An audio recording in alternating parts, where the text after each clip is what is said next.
My name is Peter, and today I invite you to listen. Before we begin, take a breath, because this story is not only about a man, it's about a soul that wandered between worlds and spoke the language of both dust and stars. If you seek meaning, if your heart has ever broken and mended again, subscribe. Join this space where every story reminds us of what it means to be human. He was born in a small village, surrounded by mountains that touch the clouds. His name was Kahlil Gibran, a boy from Lebanon, whose words would one day touch the entire world. But first, he had to lose everything to find what could never be lost. In the ancient village of Bashari, nestled within the Lebanese mountains, a child gazed upon the sky and saw not clouds, but questions. Kahlil was quiet, observant, different from the other boys. His mother Camila called him her dreamer, and indeed, his eyes carried the silence of centuries. The village was poor. The Ottoman Empire's shadow loomed over every home. Yet, within that silence, Kahlil found beauty. In the wind that whispered through the cedars, in the hymns that echoed from stone churches, and in the unspoken poetry of struggle. He once wrote, "Out of suffering have emerged the strongest souls. The most massive characters are seared with scars." Little did he know, his own scars were waiting to be born. At the age of 12, he left his homeland. With his mother and siblings, he sailed across a restless ocean to the land they called America. Boston, 1895. The streets were loud, unfamiliar, filled with smoke and speed. The boy who once drew mountains now drew faces in the margins of borrowed books. He didn't understand the language, but pain. He understood that fluently. His mother worked tirelessly, selling lace and bread to keep them alive. And in those long, grey winters, something began to awaken inside him. A need to express what words alone could not hold. He sketched faces of strangers, souls hidden behind poverty. He began to write letters, reflections, prayers. It was in that exile that Kahlil Gibran began to see. Exile is not about distance from home, he would later say. It is the distance between what we are and what we long to be. At school, his drawings caught the attention of a teacher. Soon, an art patron introduced him to Mary Haskell, the woman who would change his destiny. Mary saw not just talent, she saw a vision. She sent him to study art in Paris.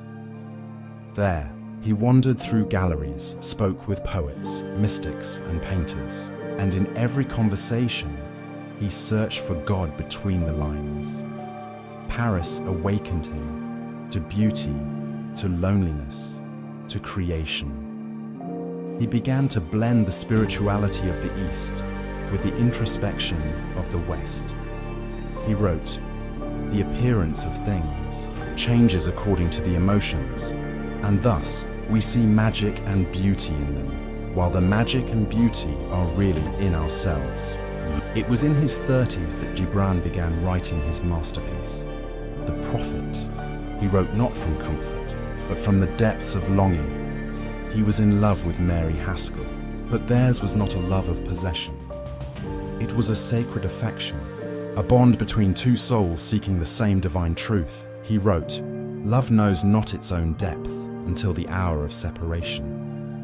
And separation came often, through silence, through misunderstanding, through the great distance between two spirits destined to meet, but never to belong. In his solitude, he began to hear the voice of Al-Mustafa, the prophet within. "Your children are not your children," he wrote. "They are the sons and daughters of life's longing for itself." Every line became a reflection of his own awakening. The prophet was not a book. It was a soul translated into language. Fame arrived quietly. Then it overwhelmed him. The prophet spread across continents. People called him a saint, a philosopher, a mystic. But fame, for Gibran, was another kind of exile. He grew ill, consumed by exhaustion and solitude. He lived mostly in his studio, painting faces of light and sorrow. He wrote less and reflected more. The deeper that sorrow carves into your being, the more joy you can contain. He accepted that life is not a battle between joy and pain, but a union of both. He whispered near his final days, "I came to be one with all that is, and when I am gone I shall return again." 1931.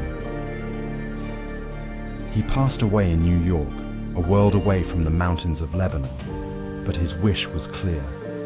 Take me home. His body was carried across the ocean back to Bashari. The village that once whispered his name now spoke it with reverence. He was buried in the monastery of Marsakis, where the cedars still watch the sky. And in the silence of that land, his words still rise like prayer. When you are sorrowful, look again in your heart, and you shall see that in truth you are weeping for that which has been your delight. Pause.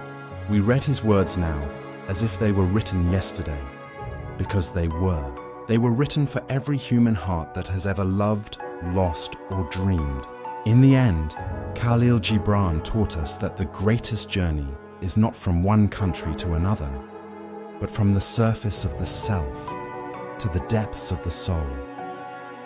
He showed us that love is not ownership, it is liberation.